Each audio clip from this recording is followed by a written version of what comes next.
সুযোগ দেন। সেই রাজাকারকে আবার ডেকে নিচ্ছে, আসেন। না, আমরা ডেকে কখনো হেফাজতকে আমরা করি নাই। হেফাজতকে আমরা কেন করবো? তারপরে আপনারা হেফাজতকে গিয়ে পানি খাওয়ান, হেফাজতকে গিয়ে বিরিয়ানি খাওয়ান, হেফাজতকে গিয়ে খোঁজ খবর নেন, বাতাস করেন। আর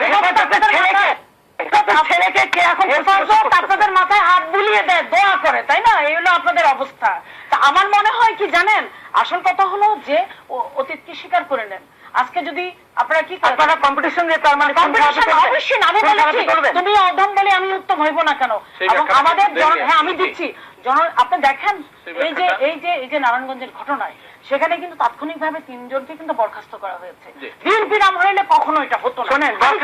বলতে পারি সদস্য আমাকে 1 মিনিট উনি বলতে বলেছেন, এবং 7 সদস্য তদন্ত কমিটি গঠন করা হয়েছে।